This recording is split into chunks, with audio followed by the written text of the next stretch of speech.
Hello and welcome back to Kidmin Talk. This is episode 137. And yes, I'm working from home. You're working from home.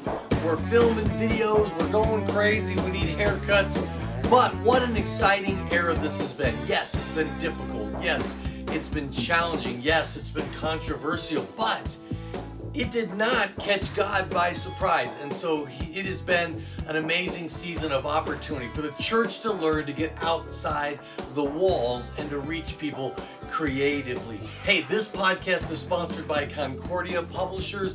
They've got something really cool that I'm going to tell you about in just a minute. But for now, I just wanted to sit back and relax and get excited about serving God in this new era of ministry. Hi, this is Carl Bastian from Kidology.org, and I'm so honored to get to spend a little bit of time with you. This is going to be a special edition podcast because what I want to do is I want to share with you one of the many volunteer training videos that are available on Kidology. You just go to kidology.org/volunteer training, and they are videos that you can download and deliver through your own means like ServeHQ or a closed Facebook group or something like that. Or you can actually just send them a link with a password so they can watch it directly on Vimeo. They do not need to have a Kidology membership to benefit from these Kidology training videos. They're all short, succinct, and extremely practical. But before we dive in to the one I want to show you today and why I have chosen this one,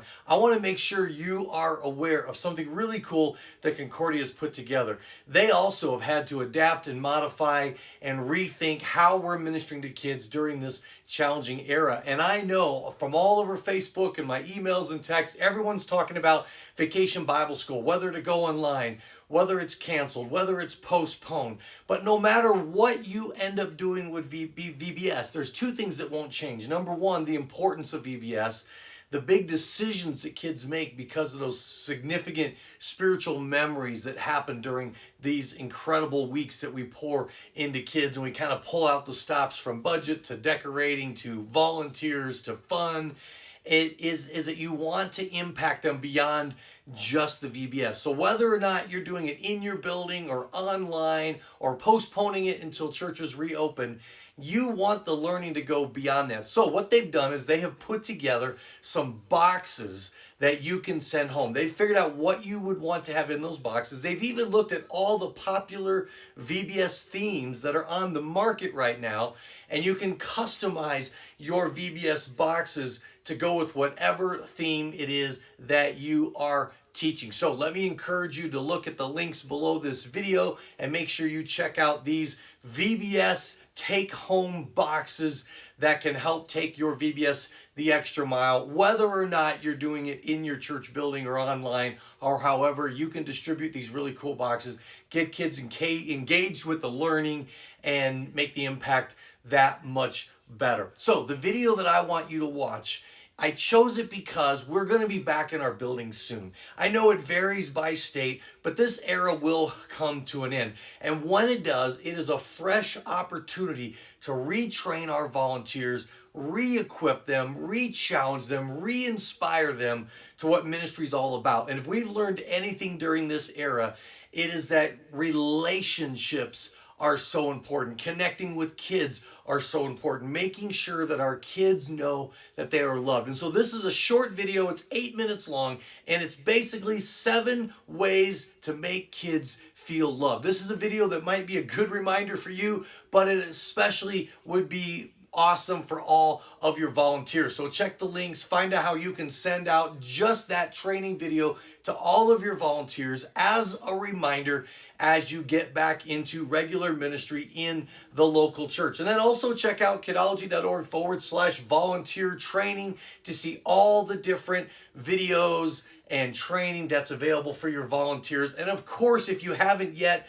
you've got to go to kidology.org/COVID-19 for a whole page loaded with the resources that churches have found helpful during this time. And of course, the Kids Church Online, which I've made completely free during this season so that you can give your kids some amazing, fun, quality, biblical content for them to watch at home. And I have just released PastorCarl.com. It is a website all for kids. It hosts Kids Church Online. It hosts object talks, toy box tales, all kinds of fun videos for your kids. And you'll want to make sure they know about that as well. And lastly, I would love to hear from you during this season. So what I'm going to do is anyone who emails me and lets me know they watched podcast number 137, I'm going to pick 3 randomly to mail them a copy of my new book, A Bright Idea. This is an autobiographical business book, spiritual journey book. It's not available in the Kidology store. It's actually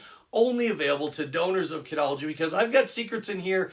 I don't want to be selling thousands of these. I want them just to go to people who really want kind of the inside track of how Kidology got started, how it got founded, what some amazing stories of things that God has done that I hope will encourage you to pursue your calling and whatever bright idea that God gives you. And so the 3 people that drop me an email or a text, or however you know all the different ways to communicate with me, let me know you watch this video and you'd like a copy of this book. And knowing me, I'll probably send out more than 3. So thanks for watching so far. Enjoy this volunteer video on 7 ways that we can make kids feel loved. What did Jesus say we should be known by? Is it how fun we are, how creative we are, how smart we are? No, he said we are to be known by our love. Hi, this is Pastor Carl Bastian from Kidology.org, and I want to share with you quickly 7 ways to make sure your kids feel loved. Because as they feel loved by you, they will know they are loved by God. You've heard the saying, we're like God with skin on. And so we need our kids to feel the love of God through us as we direct them toward the love of God. So the first one is to notice them. I don't know if you've ever been in a social setting where there were maybe people all around you, but you felt very alone because nobody even noticed you or acknowledged you or talked to you, and you maybe wanted to be anywhere but where you were right then. Well, that can be an experience that our kids have. If they come into our classroom and no one greets them, no one talks to them, they can also feel very alone. So we want to make sure we are intentional about noticing every child. Greet every kid who comes in the room. Drop their names while you're teaching so they know that you know that they are there. In fact, I like to play a game I call the eyeball game. It's a little private game. No one knows I'm playing it, but I'm trying to make eye contact with every child in the room whenever I am leading up front. And sometimes it takes a little effort because they're not always looking at me, and so I have to come back to them. But I want to make sure every child knows that I know that they know that I know that they're there. The next thing is we want to get to know our kids. It is so important that we know those that we're trying to minister to. Think about those who you know love you. Well, they know you. They know the good, the bad, and the ugly, and they love you anyway. So we've got to get to know our kids. We need to get to know their names, their narrative, and their needs. First, learn their names. And I know that's hard with tons of kids. That's where name tags can come in handy. But as you learn kids' names and use their names, they begin to feel that they are not just another kid to you, they're extra special. But you want to learn their narrative too. That means learn their story. Why are they here? Do they have brothers and sisters and pets? And what's going on in their life? Find out what their interests and their hobbies are. And as you acknowledge those and comment on those and talk about those things, they become unique to you, and they know that you see them differently than everybody else. But get to know their needs as well. Find out how you can pray for them. There might be things going on in their life or at school or struggles, and the more you get to know someone and the more they understand that you love them, they will begin to share those needs with you. The next one is to celebrate them.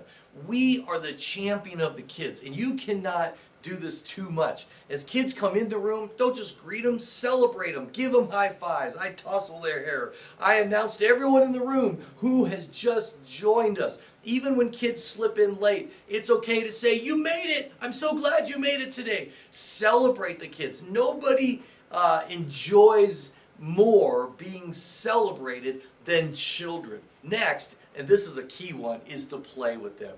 Maybe you've heard the old saying, the family that prays together stays together. Well, it's also true, the class that plays together stays together. As we play with kids, and I don't just mean in organized games that are part of your lesson, but just being playful with kids, even in the hallways and in the lobby after church. As you play with kids, they know there's a relationship there, that you enjoy them and you want to have fun with them, and that endears them to you. Next, encourage them. Now, encourage is a word as grown-ups we throw around a lot, and we think of it as, a nice little note. But the word encourage literally means to give courage, and that is something that we have so much power in.